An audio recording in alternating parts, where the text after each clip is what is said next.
I'm going to start recording. Funny, her little voice saying that. Okay, so my name is Sarah Steinhoff, and I am a senior first year admissions counselor, obviously presenting from my home tonight. I was in the office all day today, though, so excuse my wet hair. I had to work out after work and had to shower, so trying to fit it all in, right? So my name is Sarah. Like I said, I serve the local DuPage County feeder schools. So your Glenbards, Lake Park, Downers Grove, Willowbrook, a lot of the local to Elmhurst schools, and I work primarily with high school students, although I am cross-trained. So transfers, if you have questions as well, I can absolutely speak to you guys as well about most things. Otherwise, I can get you to the right person. So I did graduate from Elmhurst University. I graduated with my undergrad in organizational communication and business in 2016. And then just this past January, I finished my master's in business administration. So two-time grad, and I'm very proud of that, Blue Jay for life. And I'm so excited to help you guys through this process and through this transition. College, the college search can be very stressful. I know I work with a lot of you guys or your families throughout the process, and especially in a pandemic, my heart just goes out to you guys because this is already stressful enough. I can only imagine what this last year has been like for all of you. So hopefully this past year, everyone's been able to stay safe and healthy. And, just we're going to try to kind of move forward as much as we can together. But how relevant mental and emotional health, especially in a pandemic. I'm gonna tell you, this presentation was way different last year when I gave it, just kind of at the beginning of the pandemic. We didn't quite know what we were in for yet, and now we're dealing with things like COVID fatigue and the economic outcomes of this crisis. So even more prevalent, of course, now that we're over a year into a pandemic. So we'll talk about some things that are just based on college, and then you can kind of make sense of them in the context of a pandemic, because of course there's all these other things that come into play. And I think some of the things that we'll talk about today, you guys are actually going to be more prepared for than my seniors were last year. Because a pandemic kind of gave you some of the situations that we're going to talk about, especially as in reference to how your schedule adjusts and changes once you are a college student. So let's get right into it. Here we go to the next slide. Okay, so we know why we're hosting this webinar, right? We just talked a little bit about that, but of course there's so many statistics out there. You guys have seen them, I'm sure, that 33% of college students say that they suffered from depression. 39% said they at least have some mental illness they're struggling with. Anxiety and depression are absolutely real, and these are things that unfortunately tend to go up as students go to college. And of course, it's definitely, seen in the high schools as well, and community colleges. So we all struggle with these kinds of things, right? There's a lot of campus resources, of course, but this webinar is not about campus resources. They're there, you guys. You know that they're there. Whether you're looking at Elmhurst exclusively or you have another few schools on your list, we have a counseling center, we have hotlines, we have support, we have all of those things. And we can definitely talk about what that looks like and how to get a hold of those resources. But I want to talk about the things that we can do for ourselves and how we can prepare over the summer before you even get to campus. So hopefully you can get ahead of your on your mindset, you can get ahead of it before school even starts so that you're most prepared as possible. And then if something comes up, absolutely, there's resources. All right, so I want everyone to kind of begin to think about what our expectations are for college. And I know, of course, the pandemic has changed this. I'm sure many of you are just like, man, my expectation is just that I can be on campus in class. That is not what my seniors said last year. They were talking about sororities and they were talking about study abroad, right? I'm sure your guys' expectations have changed with the pandemic. So it's really important to start thinking about, how do we imagine college and what are the things that are most important to us? And then start thinking about what your life is going to look like in college. I know with the pandemic, you guys have been home a lot more than you've ever been. But for those of you who are already back in school 6-7 hours a day, as you can imagine, in college, it's going to be pretty different. you're going to be maybe in class 2-3 hours a day, and you're going to have so much more time to play with and make decisions with than you ever have before. So I'm sure you've learned some of those skills during the pandemic of time management and how to structure yourself in order to be successful, but that's definitely going to change when you're a college student as well. So, definitely think about what your expectations are for college and what you think it might look like and what you want your life to kind of shape out to be. I'm a hippie, so I love to do like vision boards and things like that to kind of manifest and think about what I want my life to look like even 3 years from now, or 2 years from now, or a month from now. So definitely take that step and think about what your goals are, outside of course, just getting a degree. Where do you want to spend your time? How do you want to study? What boundaries might you need to set up in order to be successful?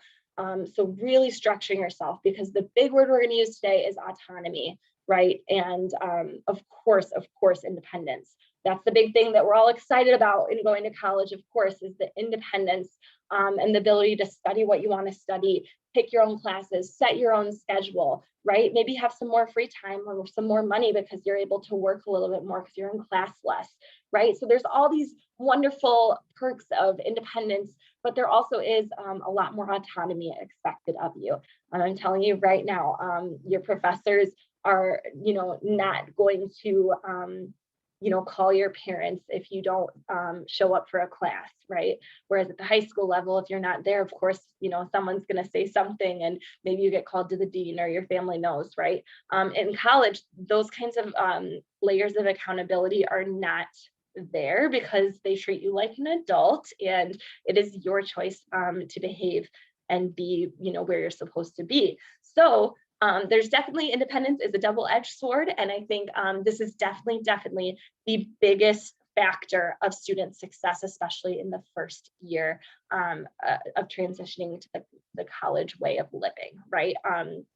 So time management and autonomy, those are big things that we're going to talk about today. Also thinking about, from a mental health standpoint, where do we collect information to help construct our expectations? So of course, we live in the digital age. We talk about this kind of thing all the time.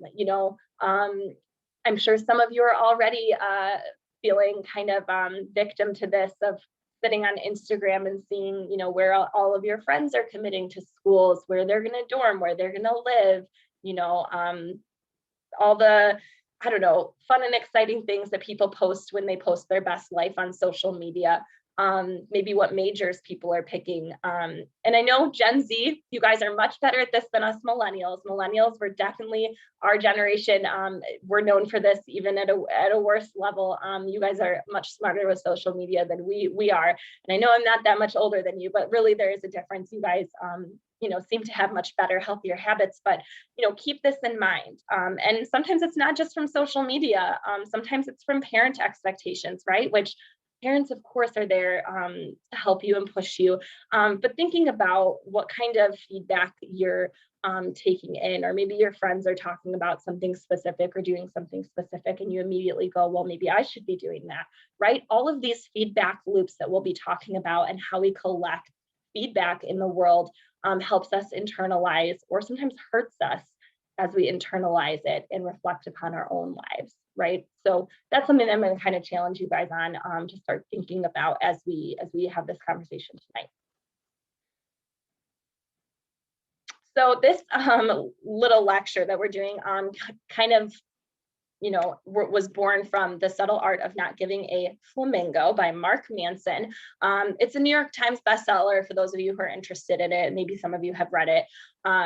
This book really talks about some of these concepts that we're touching on, and really in the full lecture that I do, it's normally like an hour long. I actually read an excerpt. We're not going to do that today. You can find it on the YouTube video if you want to hear it, or feel free to grab the book. It's on Amazon.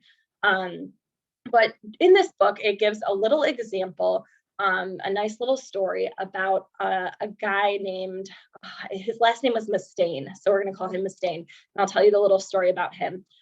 So he was a guitar player, and he was in Metallica, the band Metallica, and he really, basically, he got kicked out of the band. And I have to preface, this was before Metallica became famous. Okay, so this is pre-Metallica taking off. So he's, in a startup band. We don't know it's Metallica yet, let's say that. And he was in a startup band, and it was really, really going well. And the day before they got their first gold or platinum album or whatever, before it took off, he got kicked out of the band.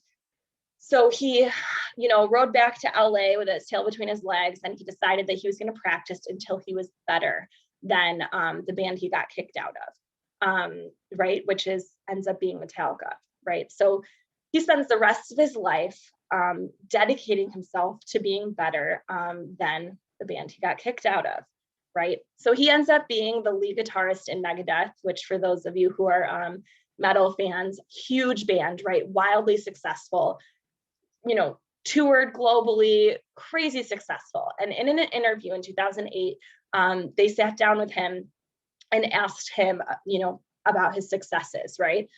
And he was wildly unhappy. And he said, well, I've been measuring my success based on being better than the band that I got kicked out of. But the band that I got kicked out of was Metallica, right? So he literally set his measure so high, he didn't even know it at the time, right?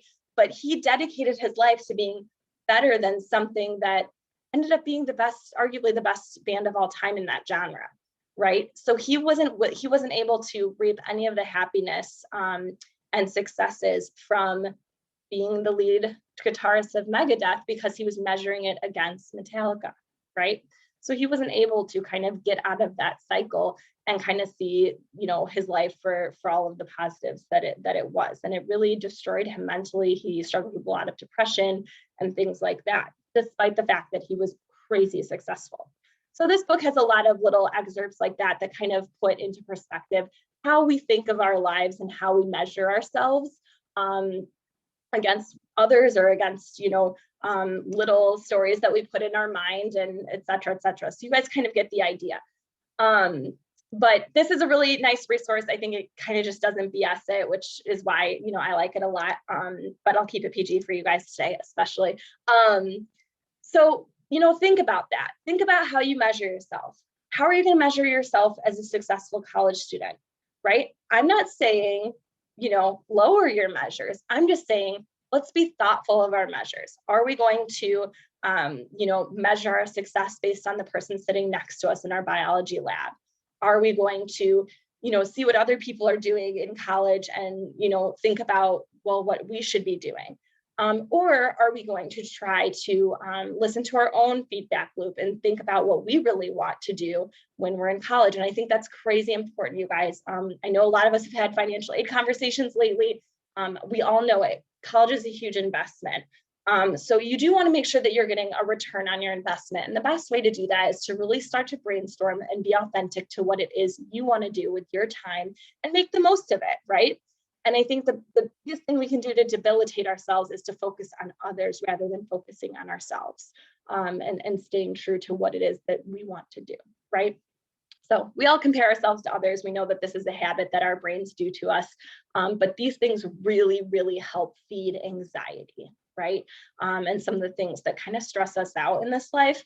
And unfortunately, college doesn't get much less stressful. It does get a little bit more stressful.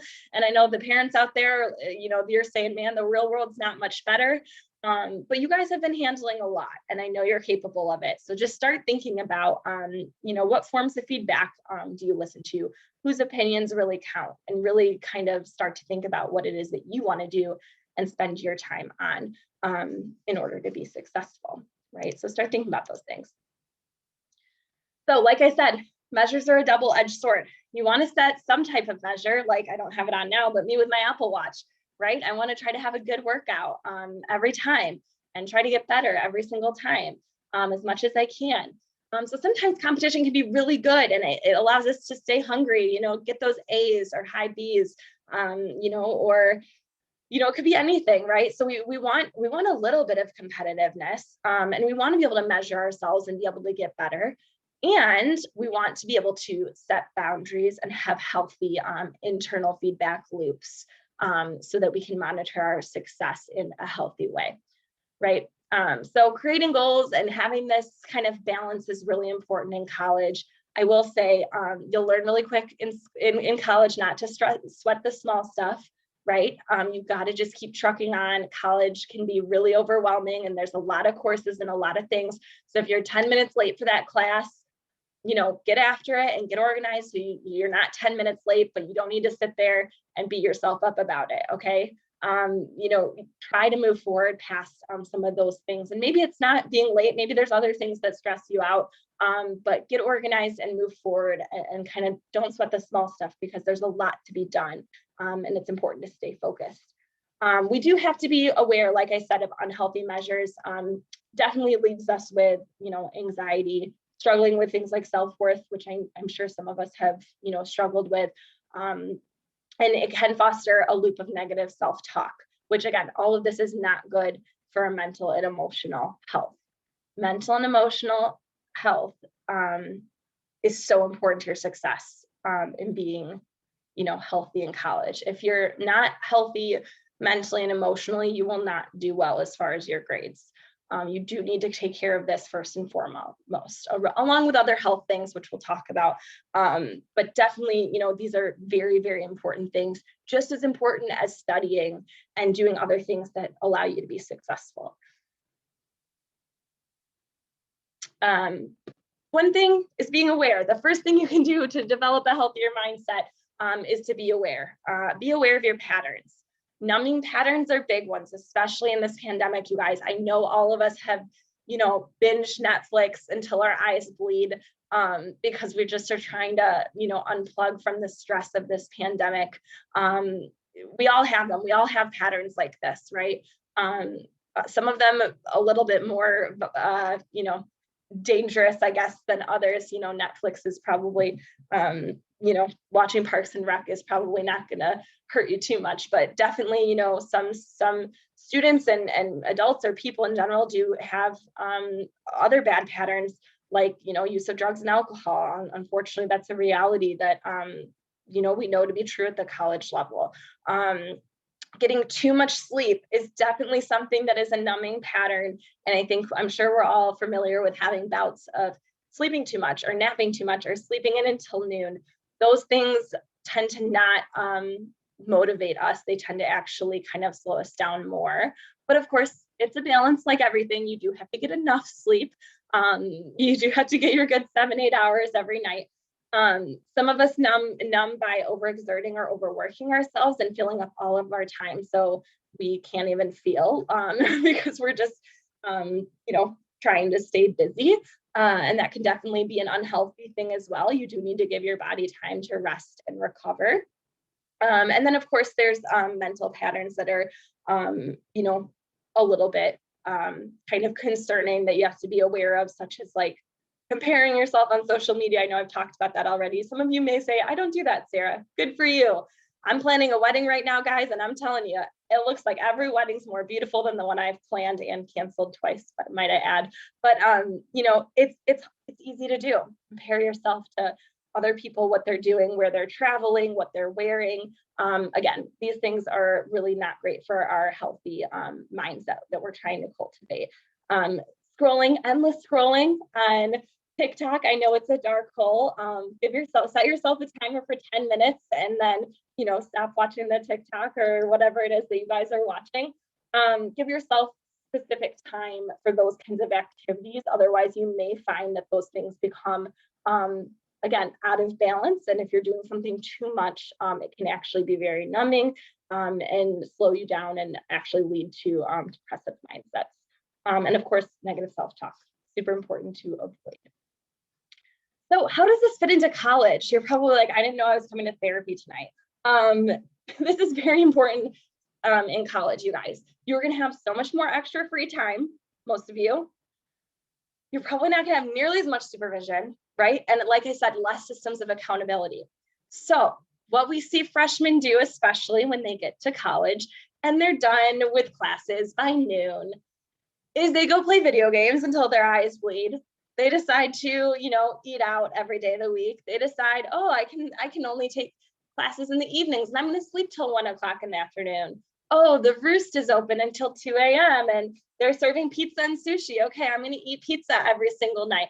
And it's like all of a sudden there's too much freedom, which again, all these things are good. We're so excited for these things. I'm excited for you guys to have this independence. But again, everything in balance, right? We have to have balance. Otherwise, our goals are going to start slipping. Okay. And we're going to start seeing that our life is not what we wanted it to be, right? Granted, you don't have control over everything, but these are things that you can control: how you spend your time, how organized you are, how you feed your body, how you take care of your body and your mental state. So think about your next 4 years or your 2 years if you're a transfer student. Think about your time at Elmhurst. What are your priorities? How are you going to spend your time? How are you going to ensure that you're going to get your return on investment? Okay. And what does a healthy, balanced lifestyle look like to you? So start brainstorming that. What does that look like to you? And then what resources do you have, or what resources do you need to put in place in order to make sure that happens?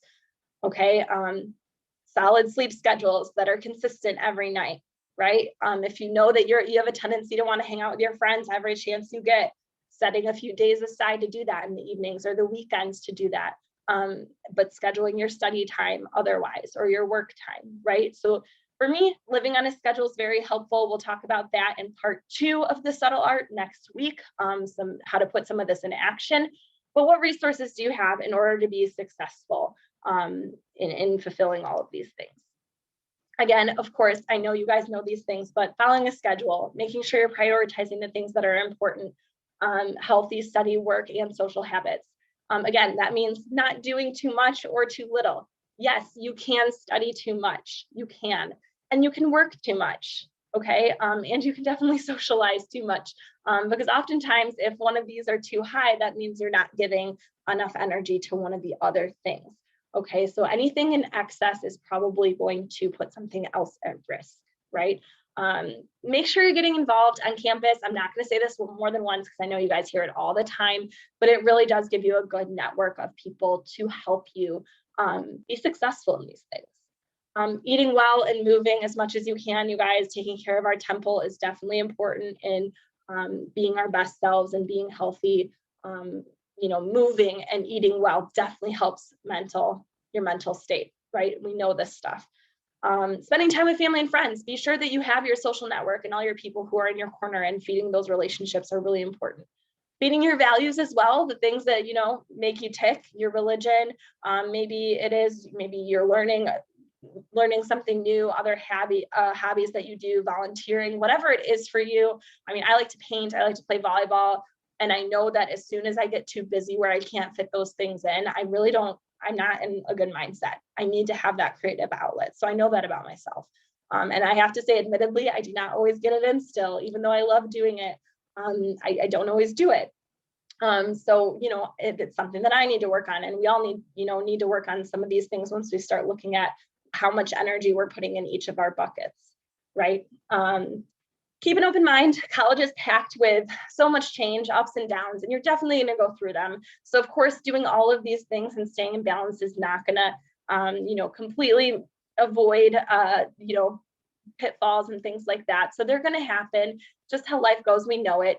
You couldn't pay me to go back to high school. So I know you guys just really handle a lot at your age. So I know you guys are so ready for this next step. But just know college isn't any different. You're going to have ups and downs, and you're going to have to adjust and keep moving forward and be resilient. But that trait of resilience is something that is going to serve you well in the workforce and in your family life, and relationships, and moving forward throughout your life. So, keep an open mind, and dream big when it comes to college. You're probably going to take part in some really cool experiences, research experiences, study abroad, maybe that you didn't even know you were going to do. So keep that open mind, because you'll never know what you're going to find, for sure. Okay, and let's see, I think there's one more slide here. And then, of course, like I said, put this into action over the next week. We're meeting again one time next week, on Tuesday, actually. I'll put that up on the slide. But brainstorm the next week. What do you need to be successful? What patterns might you be susceptible to? And now is a great time in the summer to kind of practice these healthy habits and get ready and gear up for fall. Once you have your advising date and you know your class schedule, start blocking out time and going, okay, I got to go to class at these times. That means I can study for 2 hours in the library afterwards, and I can get a healthy lunch in here, and I can work out here, and here's time to commute. Here's my social time, right? Start blocking out your calendar. And again, we'll talk about this when we put this into action next week. But you can spend the weekend before you chat again, kind of thinking about these things, how you're going to put it into action. So again, part 2 of the subtle art is next Tuesday, May 18th. I had to move it around a little bit because I have to speak at something else. I was going to do 2 Wednesdays from now, but I think this is actually better because we can kind of get back to this conversation a little quicker rather than there being too much time. So we're going to meet again. We're going to do this same webinar next Tuesday, May 18th at 6:30, and it's part 2 of this series, The Subtle Art. So keep an eye on your inbox. I will send you an invite, don't worry. And thank you so much for joining and you know, having these discussions, and please have them in your homes amongst your family, because we all need this. It's not just for a college student, right? We all need to maintain these kinds of healthy balances and mental states throughout life so we can help each other. But I do see that we have the chat up. So I do want to make sure that we have time for discussion. If it's about this, great. If it's not, and you have other questions, pop them in the chat. I'm here until you guys are done asking questions. So feel free to pop things in the chat. Otherwise, I will see you next Tuesday at 6:30. Thanks for joining, you guys. All right. Feel free to email me if you want a recording. Otherwise, it'll be on our YouTube. Sure thing. Yeah, you're welcome. I'm getting some direct messages. Thank you. You're welcome. Have a good one. Type back to some of you. You guys have any questions, go ahead. You can also stick around and ask them privately if you want.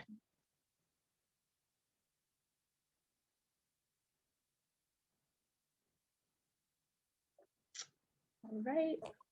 I'm gonna stop recording.